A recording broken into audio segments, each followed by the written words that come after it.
you've seen what is playing out, or has played out over the past 3 days now. Now the protesters are gathered at the Ojota area of Lagos. I know you were right beside the governor when he gave his briefing the last time. So speak to us. What is the position of the Lagos state government as at now regarding the End Bad Governance protest? One, are you triggered by that End Bad Governance tag?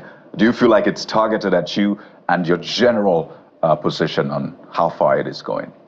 Good morning once again, Nigerians, and thank you, channels, for having me after such a long time. I'm really grateful. Well, I'd like to tell you that the protests, as a lawyer, I agree it's their constitutional right. And the same way, Mr. Governor, that's also his opinion. We believe citizens have a right to protest, but we sincerely do not believe that there should be wanton destruction of properties, mayhem here and there. And I must thank the protesters. They've been very, very wonderful. I'm really proud of them. They have not destroyed anything. So we are grateful. We've been talking to those we could reach before now, and even now we're still dialoguing with them. Every point they have noted, we have also noted that they have raised. I want to let them also know, the protesters, that they've spoken and their voice is loud and clear. We heard them. And in Lagos State, I would say a lot of things they're asking for, we had started doing them before now. As you know that Lagos has the largest population in this country, and we have the largest internal migration, local, even international, into the country. We have a population that is getting closer to 30 million, not too far away from 20. We're moving away from 20 now. But let me give an example. They're talking about the minimum wage. Since January this year, Lagos State has been paying over the minimum wage. They are asking for 250. We have been paying 77 million wage. You would also know that even if Lagos says we will pay 250, what of the private sector? The wage is not just for government officials. When you talk of minimum wage, you're talking of anybody working anywhere. This is a minimum you can pay, whether government or private. So we also work with them. And because a lot of other factors come in, we cannot just take that decision. We must flow with everybody. But I can assure you, our staff have been earning, the least staff in Lagos State has been earning over 70 million. He earns 77, that is the least. 77,000, you mean? Yes. Okay. Secondly, in Lagos State, we also introduced the work flexi mode. So they only come to work 3 days in a week. Yes, just to alleviate this. You would also recall, before now, we had started the Onjaiko, which was for the vulnerables, you know, and those who are not that buoyant.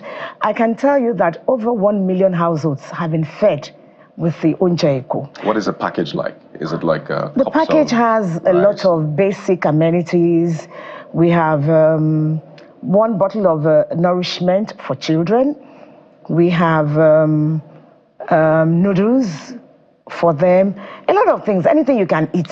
It's quite sizable. Is it the same intervention promised by the state government, wherein he said 1,000 people will be served using the Mama Put model? That's another one too. We're also but starting that has not been implemented. No, we're starting that. We're starting that very soon.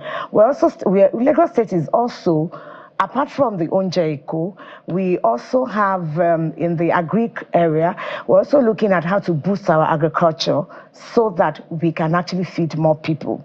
Recently, the Ministry of Agric staff plus the commissioner were in Badagry, and we discovered that Badagry actually produces very, very nourishing tomatoes that can go around the whole state.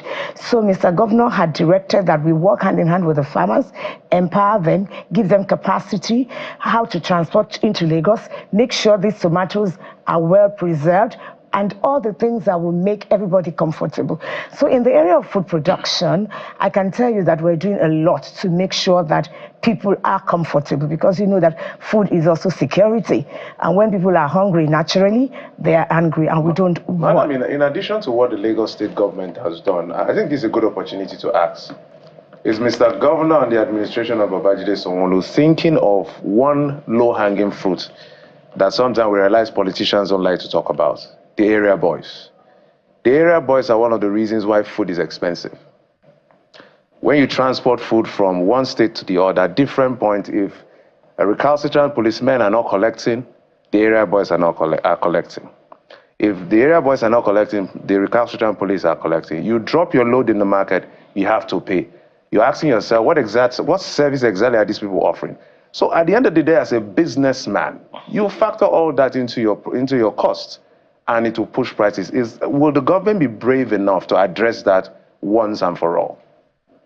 Thank you. I can assure you that anything that will bring succor and better livability to the citizens, Mr. Governor is impassioned about it and is committed to doing that. It is not just in that area. Before now, also we have 25% discount on all public transport system.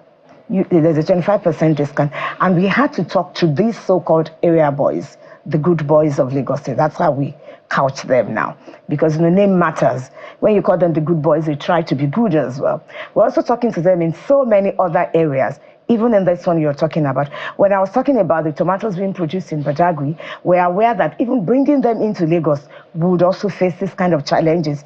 And it's part of the things we are trying to do to ensure that these people are not overburdened, because I could call it their own taxes. These good boys you're talking about. We're also trying to ensure that we eliminate as much of their influence as possible. And that's why we hold regular meetings with the NUCRW and all their various associations to let them know that Lagos is for everybody.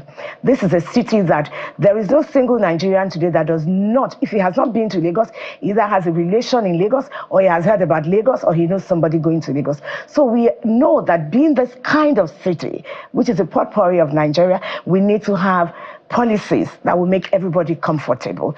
And you would agree with me that with the size and the challenges we have been able to manage. This administration has done so much for the citizens, and that's why when this came up, they were willing to listen to us, and we are still talking to them.